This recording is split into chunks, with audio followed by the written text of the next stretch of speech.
আরেকটা গানও গাইতে ইচ্ছে করছে, দিনটাই এমন, তারিখটাই এমন।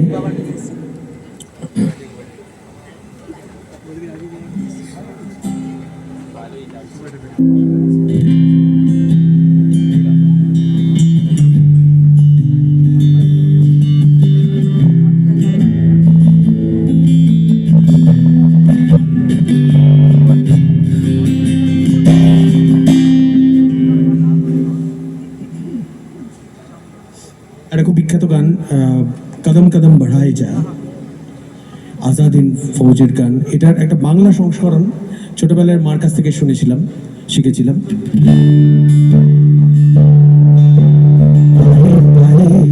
এগিয়ে যা, আনন্দে গীত গায়ে যা, পায়ে পায়ে এগিয়ে যা, আনন্দে গীত গায়ে যা, জীবনটা তো দেশমাতা, তার পায়েতে লুটে যা, পায়ে পায়ে এগিয়ে যা, আনন্দে গীত গায়ে যা, জীবনটা তো দেশমাতা, তার পায়েতে লুটে যা। আসলে আমার দাদুও জেল খেটেছিলেন, মাতামহ। তার তৈরি করা চেয়ার, টেবিল, এগুলো আমার এই মুহূর্তে চেয়ারটা রাখা আছে আমার বাড়িতে।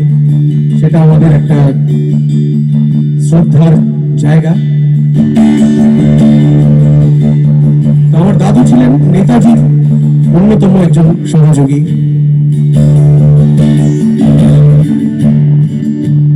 জেল বলতে আর কোন জেল হবে? আমি তো অত ইতিহাসের পুঙ্খানুপুঙ্খ ব্যাপারটা জানি না, ছোটবেলায় শোনা গল্প এগুলো।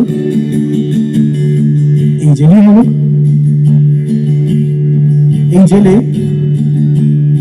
আমি প্রথমবার আসছি আজকে, কাজেই আমাদের পরিবারের কথা মনে পড়া খুবই স্বাভাবিক।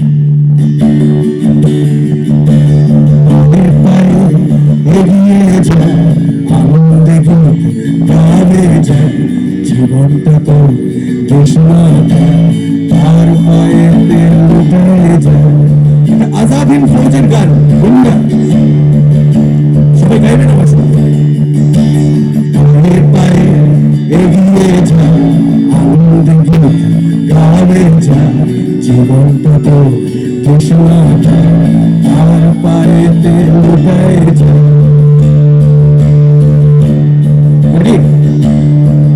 আমি একটা লাইন গাইছি, একটা লাইন গাইবেন আপনি। পায়ে পায়ে এগিয়ে যা, পায়ে পায়ে এগিয়ে যা। আচ্ছা আচ্ছা, পরের লাইনে চলে গেছেন বা অ্যাডভান্স। নতুন প্রজন্ম নেতাজির যুগে ধরেই পড়ে আছে, তাই না? নেতাজির মতো অগ্রগণ্য আর কেউ নেই। তাই জন্যই তো আজকের দিনে আমরা নেতাজির কথা মনে করছি, এই সমস্ত মানুষদের কথা মনে করছি। তারা এখনো সামনে যাচ্ছে আর পেছন ফিরে আমাদের বলছেন, এইটা বলছেন,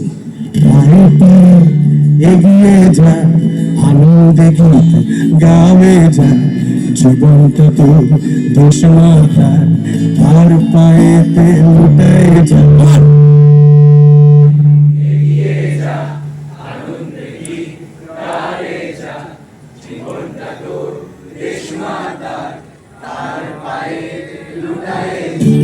দিল্লি চলো নাম তুলে, ঝান্ডা পানি না সামলে, দিল্লি চলো নাম তুলে, ঝান্ডা পানি না সামলে।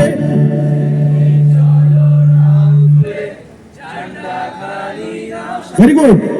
দিল্লি চলো রব তুলে, ঝান্ডা খানি নাও সামলে। কেমন?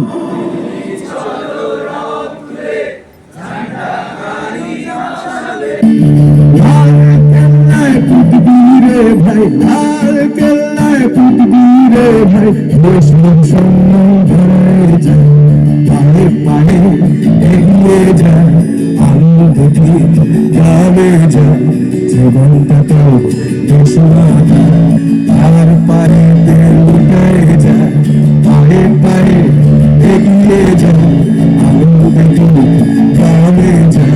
জীবনটা তো দেশমাতা, আর পায়ে লুটায় যা।